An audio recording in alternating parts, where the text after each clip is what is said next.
Hello, it's Rahar. Welcome back to my channel, to The Witchy Reader. So I'm going to be talking about my June TBR. It is Pride Month, so it's obviously going to be Pride-filled. So out of all these books, only one of them is a reread. And it's a book I've been wanting to reread for a bit since I got the physical copy because I read it. I actually beta read it, and I fell in love with it. And I've been wanting to reread it, so I was like, hey, it's Pride Month, perfect time because it's sapphic. And that is Against the Bone Blade by Ellie Lieberman. She actually gifted the book to me, signed it with a really sweet message and everything. I am in love with it, and I've been wanting to read the story for a bit anyways, and yeah. I reread it, and I'm so excited I started it, I'm on chapter 2, and because the first chapter is actually, not about the two main characters, it's more about this other, character who has a major storyline, but this is the chapter where the two, main characters, meet, and it's really cool. It's a sapphic retelling of King Arthur and Robin Hood, Arthur, and Robin, obviously, and the two of them have this like low-key forbidden just because, one's a queen, one's a thief and outlaw, and they're not supposed to like each other, but then they're drawn to each other and they do kind of like each other, and there's so many amazing lines and quotes that I fell in love with. And I'm currently doing a Pride Month vlog, so I'll talk more about it as I'm reading it as well, even though I've already read it. And I'm pretty sure I've already reviewed it on Amazon. I know I did on Amazon, but I'm pretty sure I already did a film view as well on this channel. So definitely check that out as well. And because I try to review all the indie books I read to get as much love to these underappreciated books as I can. I'm excited to reread it. Robin is so flirty, and I love it. And there's so many moments that made me squeal. I know their first kiss had me squealing. I was like, yes. And they just have this cute banter, and they're also both have their own demons, and they were able to make each other see the other side of it. And one aspect I love is one thing was when Robin kind of showed Art like the kingdom and like what's actually happening to our people. And one thing I love is when because Robin calls her this a lot, and willfully ignorant. And I don't know why I love that so much because it's true. But Art proves that she cares about her kingdom and is trying to fight for them. So I absolutely love the growth and what they go through. And one thing I'll always say is how much I love the ending. I'm not going to spoil anything, but there's so many different ways that this ending could have happened, and I just love how it was done perfectly. So yeah, so definitely check this out, especially if you love sapphic and queerness, because here you go. And then I have 5 of these. I think I have 10 books. Yeah, no. But anyways, 5 of them is indie. So I have this one, obviously. Then I have the books 7 of Towers of Memories, not actually completed yet. The author sent me the first, I want to say 20-25 chapters of what she has of it so far, so I can get an insight of the book, and which I love because this is an amazing series. I absolutely love it. And I'm so excited to read. I've been meaning to read what she sent me for a bit now. Only like a couple months. But since it's Pride Month and there are queer characters, I was like, okay, perfect time to read what she has so far, and I can see what's going on, because after the end of book 6, and I know there's been some teases about like a new character and some drama with Featherist, which I like everything she mentions about it. Like, I'm just so here for. So I am excited because Serafina, for those of you that do not know, and Featherist is my favorite relationship from this. I already reviewed her other books, all except for her 6th book. It is not out yet, and I haven't actually done the review for that yet. I might do that review when I do the rest of the reviews I have to do next week. But I'll make it spoiler free since it's not out yet. But yeah. So definitely check out those reviews. This is an awesome series, and I'm excited to see the new school year unfold. And then I have 7 Years Love, which is also by Ellie Lieberman, which is a book that I'm beta reading for. She just sent it to me a couple days ago, and I'm excited for this one.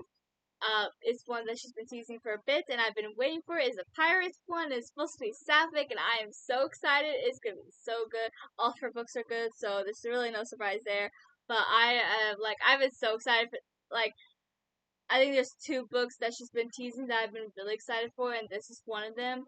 Um, so I'm like, yes, I finally have it. It's finally here, and that gives me time to wait for the other book that I'm excited for her to finally get done with. But I'm so excited for this one. So give it to me. I'm ready. I'm ready. I'm ready. I'm sat. Then I have Alchemical Dreamer, which I don't know all that much about. To be honest, I was looking for queer books and somebody suggested that one. And all I know is that there's I'm pretty sure a gay couple, but it looks interesting. And when I was looking a little bit into it, I was like, huh, this looks kind of interesting. I think it's a series, and this is the first book of the series. I think it's the only one out in the series so far. But I was like, huh, this looks kind of interesting. And then Demon Mart by this one is supposed to be sapphic.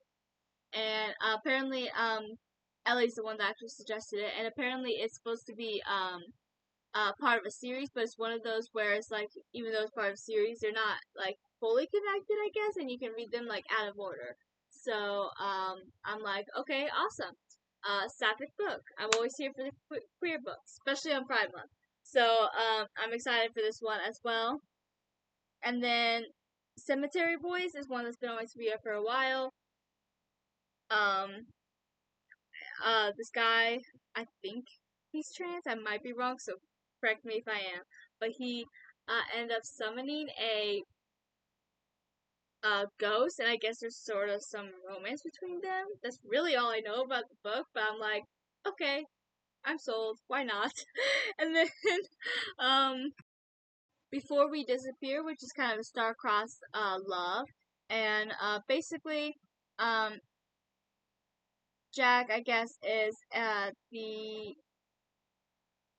assistant to the enchantress, but then there's somebody else who can do magic, and I guess there's a star-crossed lover because he's supposed to be helping the enchantress, and that's what I'm gathering from the summary. So I was like, that seems interesting. Then there is What We Devour, which has an asexual main character, and that one looks really interesting too. It's like she has the power of the gods in her, I guess, and she ends up making a deal with the prince who's about to arrest her father, out for her service to the crown. But it says that the prince is desperate for her help. He spends years trying to repair the weakening door that holds back the vial, and he's losing the battle. So sounds really interesting, and like I said, it's supposed to have a asexual main character, and we don't get much asexual rep. It's been on my TBR for a while. Yes, I did hear about it for the first time because somebody said it has asexual main character, so I added it to my TBR because I'm like, I need to get any ace rep I can because that's very hard to come by. But the plot sounds so good, so I'm ready for it. Then there's another one that's been on my TBR for a bit called "You're Not Supposed to Die Tonight." Or I think it's supposed to be "You're Not Supposed to Die Here." I keep wanting to say "You're Not Supposed to Die Tonight," but I'm pretty sure you're not supposed to die here. And it is where she's I guess like playing a final girl in a movie, I think, and but then as they wrapped, the people start disappearing, and she's starting to have to live as Final Girl in real life. And I was like, that's a really interesting idea and concept, and I'm here for it. I love horror, and I love the idea of her playing a Final Girl, and now she is the Final Girl. But she's supposed to be a lesbian with a girlfriend, so yay. And then the last one I have is the Vanquishers trilogy. I actually read the first book of this for a while ago, a long while ago. But I couldn't find books 2 or 3 because apparently it was part of a trilogy. And I was like, but then I found them. I'm like, huh. I obviously want to reread the first book because, like I said, I'm pretty sure it's been at least a couple years since I even read that. I'm pretty sure it was 2024 when I read that. So yeah, about 2 years. And yeah, so reread the first book, and then I can finally read the second and third. Um, I'm trying to remember what the queer rep was. I know there was queer rep, but like I don't remember. It's been so long since I've actually read them. But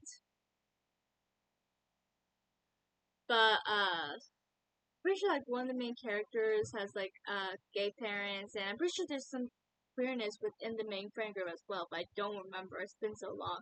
Um, but yeah, it was really interesting because vampires and stuff were used to be a real thing, but then they thought they got rid of them. The Vanquishers, aka vampire hunters, got rid of them all. But now the Vanquishers have returned, and these kids end up getting stuck in it. It's kind of a middle school age sort of story. But yeah, it's really cool. I really like the friend group, and like I said, it's queer rep, and I really liked the first book when I read it. So I'm going to reread the first book and then read the second and third finally. So yeah, I am excited for all these books I have to read. I cannot wait to delve into them. Definitely check out these books. I'm so excited for them myself. And yeah, so thank you for watching. Please like and subscribe and comment what you plan to read this month. And I will chat to you guys below in the comments. Until next time.